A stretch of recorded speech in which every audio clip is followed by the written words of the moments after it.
El Señor esté con ustedes. Y con tu espíritu. Evangelio de nuestro Señor Jesucristo según San Mateo. Gloria a ti, Señor. Cuando Jesús llegó a la otra orilla del lago, a la región de los Gadarenos, fueron a su encuentro 2 endemoniados que salían de los sepulcros. Eran tan feroces que nadie podía pasar por ese camino y comenzaron a gritar: ¿Qué quieres de nosotros, Hijo de Dios? ¿Has venido aquí para atormentarnos antes de tiempo? A cierta distancia había una gran piara de cerdos paciendo. Los demonios suplicaron a Jesús: si vas a expulsarnos, envíanos a esa piara. Él les dijo: vayan. Ellos salieron y entraron en los cerdos. Estos se precipitaron al mar desde lo alto del acantilado y se ahogaron. Los cuidadores huyeron y fueron a la ciudad para llevar la noticia de todo lo que había sucedido con los endemoniados. Toda la ciudad salió al encuentro de Jesús y al verlo le rogaron que se fuera de su territorio. Palabra del Señor. Gloria a ti, Señor Jesús. Celebramos hoy esta memoria de los primeros mártires de la Iglesia de Roma, bajo la persecución del emperador, en ese momento Nerón. Van a después seguirse una serie de persecuciones a lo largo de con algunas intermitencias, pero unos 300 años más o menos, hasta el edicto de Milán, en lo cual los cristianos van a tener que vivir más en las catacumbas y celebrar las misas escondidos, y los romanos que se convertían con el riesgo, ¿no es cierto?, de perderlo todo, y los cristianos con el riesgo de la vida. Esto realmente el tema del martirio es un hecho que de algún modo nos tiene que sorprender, porque bueno, las notas que Dios quiso para la Iglesia, que Jesús quiso para la Iglesia, de una santa, católica, apostólica, se le suma esta, de hecho, a lo largo de la historia, que es el martirio. Algo incomprensible, humanamente hablando, ¿no es cierto? Porque al mártir se lo martiriza por el bien que hace. No es que se está ajusticiando a alguien que hace algo malo, algo inmoral, ¿no es cierto?, sino que por el bien que hace. Tan incomprensible como el texto de hoy, en el cual Jesús libera a estos endemoniados, ¿no es cierto?, que le suplican que estaban estos 2 endemoniados, que terminan metiéndose en los cerdos y se tiran los animales al acantilado, y la gente del lugar termina pidiéndole que se vaya a Jesús. Tan incomprensible como eso.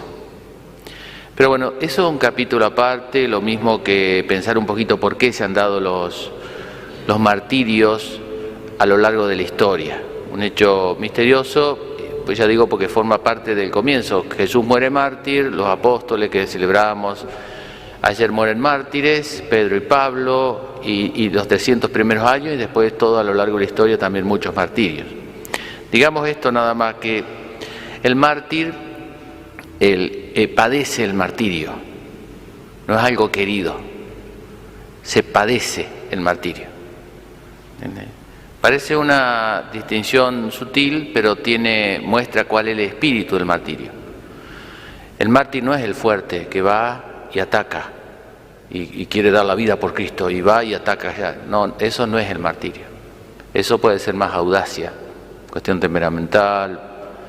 El mártir no fue así. Es más, San Cipriano, mártir ahí de los primeros siglos también de la Iglesia de África, él dice, porque en ese tiempo, como en todo tiempo, siempre están los gallos de verdad y están los que cacarean nada más, ¿no? Y entonces algunos iban a los tribunales y se entregaban: yo soy cristiano. Entonces decía San Cipriano: nosotros no alabamos a los que van y se entregan. Porque claro, después cuando veían los leones y todo eso, se le acababa toda la valentía, ¿no? Como Pedro, ¿no? Aunque todo yo no, y después, pobre Pedro. Porque no es algo humano. Lo humano es cuidar la vida. Lo humano es huir de la muerte. Eso es natural. El hombre no fue creado para la muerte. Entonces el mártir padece la muerte, padece el martirio. No le queda otra. Tiene que elegir, ¿no es cierto?, entre la fe y su vida, y elige la fe, que vale más. Pero si no tuviese que elegir, se queda con las dos cosas. Si al mártir le abren la celda, Pedro el otro día cuando lo habían encarcelado, el ángel lo sacó y Pedro no dijo, no, yo quiero morir acá, quiero estar, no, se fue. ¿Entiendes? Porque es lo natural, porque la persona ama la vida como un don, como un valor, pero está puesto de tal manera, ¿no es cierto?, que tiene que elegir, y ahí elige el mártir el bien mayor. Y eso trae como consecuencia sacrificar el bien, un bien muy noble como es la vida, pero relativo, el bien menor, ¿no? Por eso el mártir padece el martirio, además porque hay un pecado en juego, no puede desear el martirio así en absoluto, porque implica que hay alguien que comete una injusticia, que comete un pecado, ¿no? Y uno no puede desear el mal de nadie.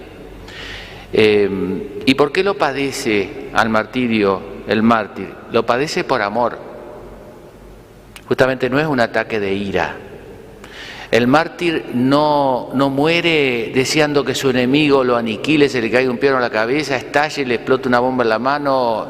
No es así. El mártir muere deseando que se convierta su enemigo o el que lo martiriza. No lo mueve la bronca, el odio, la queja. Eso es otra cosa, ¿no? Cuando nosotros somos perseguidos, porque hay muchas formas de martirio, la de sangre y también hay muchas formas de persecución, y aún a la iglesia, ¿no es cierto? Sabemos todos que a veces la iglesia es perseguida en nuestro tiempo, a veces por las miserias de los miembros, de nosotros, bueno, y a veces con ocasión de las miserias nuestras es perseguida la iglesia, hipócritamente, ¿no? Y es perseguida por el bien que hace o por lo que representa. Pero cuando es perseguida por eso, por el bien que hacemos, ¿no es cierto?, tenemos que recordar siempre eso, que nunca hay que desear el mal del que nos persigue.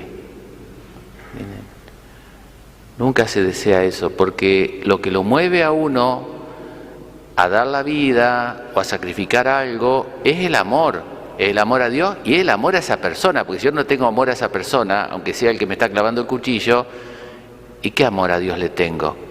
Si ustedes aman a sus amigos, ¿qué hacen de extraordinario? Eso no es el amor cristiano, eso es el amor humano nada más limitado.